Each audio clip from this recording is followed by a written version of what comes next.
बलरामपुर नाम के एक गांव में जगदीश नाम का एक किसान रहता था। उसके दो बेटे थे। बड़ा बेटा जिसका नाम पवन था वो एक पायलट था। This is captain Pawan of flight 305 landing on runway 7 landing on runway 7। Pawan का छोटा भाई एक बाइक मैकेनिक था। उसका नाम जीवन था। गांव में जिसकी भी बाइक खराब होती थी या रिपेयर करानी होती थी वो जीवन के पास ही आता था। एक बार पवन छोटा प्लेन लेकर गांव में आता है। इसे देखकर पूरे गांव वाले जगदीश की बहुत तारीफ करते हैं। एक आदमी कहता है, अरे जगदीश, तुम्हारा बेटा तो हीरा निकला। देखो उसने पायलट बनकर गांव का नाम रोशन किया।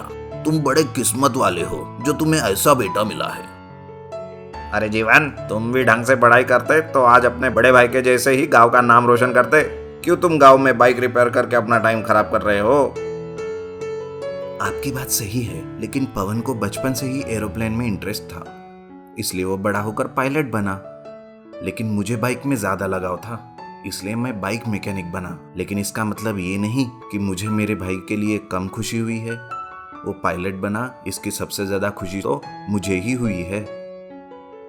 तभी पवन कहता है, अच्छा हुआ रे जीवन कि तुझे बचपन से बाइक पसंद थी। अगर कहीं कचरा उठाना पसंद रहता तो आज कचरा उठाने वाला बनता था तू।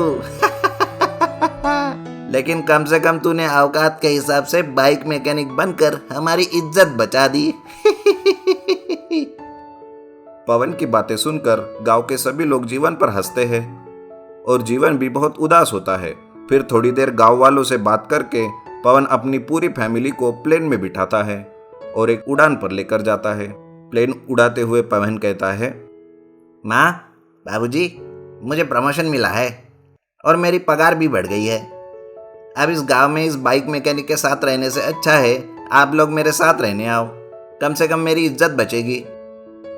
ये बात सुनकर पिताजी कहते हैं, मुझे बहुत खुशी है बेटा तुम्हारी तरक्की देखकर। मेरे जैसे गरीब आदमी के यहाँ पैदा होकर तुमने मेरा नाम रोशन कर दिया। हम जरूर तुम्हारे साथ आएंगे बेटा, लेकिन तुम्हारे छोटे भाई का भी कुछ हो जाए तो जरूर आएंगे। हम इस तरह उसे अकेले नहीं छोड़ सकते। अरे पिताजी, इस जीवन से आपको अभी तक उम्मीद है? छोड़िए पिताजी, इससे कुछ नहीं होने वाला। पवन की ये बात सुनकर जीवन और भी नाराज होता है, लेकिन वो अब कुछ करने की ठान लेता है। अपने मैकेनिक होने के हुनर से वो सबसे पहले तो गराज में 2 जेट इंजन बनाता है और अपने दिमाग से उसे एक बाइक के दोनों तरफ लगाता है और एक बाइक को फ्लाइंग बाइक में कन्वर्ट कर देता है। तैयार होने के बाद वो अपनी फ्लाइंग बाइक की उड़ान भरता है। सारे गांव वाले ये देखते ही रहते हैं और जीवन की बहुत तारीफ करते हैं। जीवन अपने पिताजी से कहता है, देखिए पिताजी, ये मैंने फ्लाइंग बाइक तैयार की है। अरे वाह बेटा, तुमने तो कमाल कर दिया। अपने गांव में ही फ्लाइंग बाइक बना डाली। जीवन दूसरे ही दिन बड़े भाई पवन के एयरलाइन कंपनी में अपना आविष्कार दिखाने जाता है, लेकिन पवन और उसके बाकी साथी उसका मजाक उड़ाकर जीवन को वहां से भगा देते हैं। कुछ दिन बीत जाते हैं। फिर एक दिन गांव में बहुत बारिश होती है और पूरे गांव के चारों ओर पानी भर जाता है और सारे रास्ते बंद हो जाते हैं। तभी जीवन के पास गांव का ही एक गरीब किसान अपने बेटे के साथ आता है। अरे बेटा जीवन, मेरे बेटे का कल शहर में कलेक्टर का इंटरव्यू है बेटा, लेकिन गांव के चारों तरफ पानी है। अगर इंटरव्यू के लिए नहीं जा सके तो उसका कलेक्टर बनने का सपना टूट जाएगा बेटा। अब तुम ही कुछ करो बेटा। ये सुनकर जगदीश अपने बड़े बेटे पवन को फोन करता है।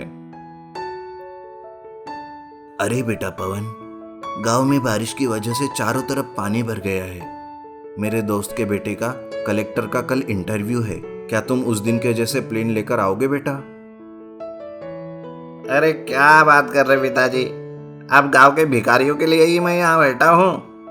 मैं नहीं आ सकता, मैं अभी आराम कर रहा हूँ। ये सुनते ही जीवन अपनी फ्लाइंग बाइक निकालता है और उस किसान के बेटे को बिठाकर उड़ते हुए शहर में इंटरव्यू ऑफिस पहुंचता है। उस किसान का बेटा कलेक्टर बन जाता है और वो एक दिन गांव में आकर एक बहुत बड़ा फ्लाइंग बाइक का कॉन्ट्रैक्ट जीवन को देता है और इस तरह से जीवन बहुत बड़ा आदमी बन जाता है। वल्लभगढ़ नाम का एक गांव था गांव में इनामदार नाम के एक दंपति रहते थे। उनका एक ही बेटा था जिसका नाम अर्जुन था और वो भारतीय सेना का एक फौजी था। एक दिन अर्जुन को उसके माँ का खत आता है। उस खत में लिखा होता है कि बेटा, बहुत दिन हो गए तुम्हें देखकर, अब मरने से पहले एक बार काशी यात्रा करके सुकून से मरना चाहते हैं। हमारी ये आखिरी इच्छा पूरी कर दो बेटा। खत पढ़कर अर्जुन अपने बड़े साहब से अपने छुट्टी की मांग करता है और दूसरे ही दिन घर वापस आता है। माँ, पिताजी, देखो मैं आ गया। अरे बेटा, सच में तुम आ गए। मुझे तो अब भी यकीन नहीं हो रहा।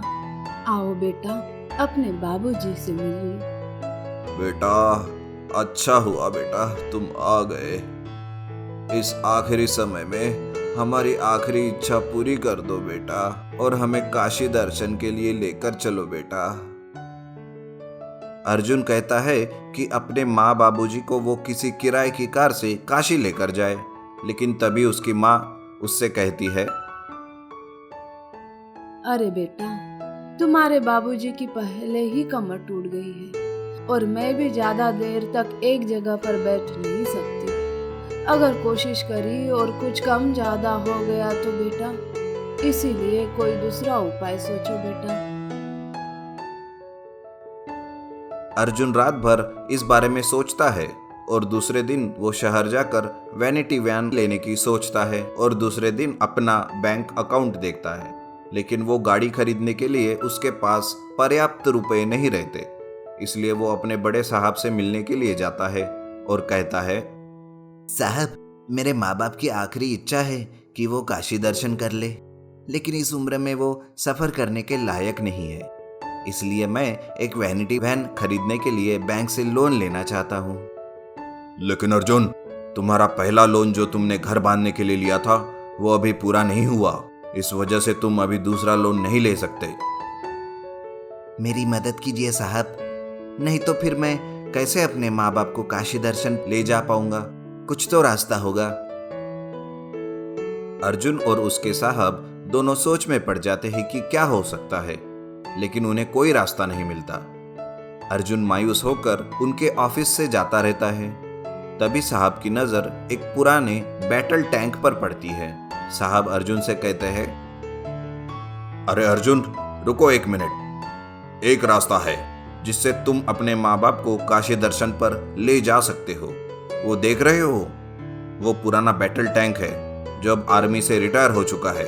मैं तुम्हें उसे ले जाने की अथॉरिटी देता हूँ। तुम उसे लेकर जाओ और उस पर एक घर बना लो, जिससे माँ बाप को भी घर जैसा ही लगेगा और सफर में भी कोई तकलीफ नहीं होगी। अर्जुन को साहब का बताया हुआ यह आइडिया बहुत पसंद आता है और साहब ने जो बताया वैसे ही वो करता है।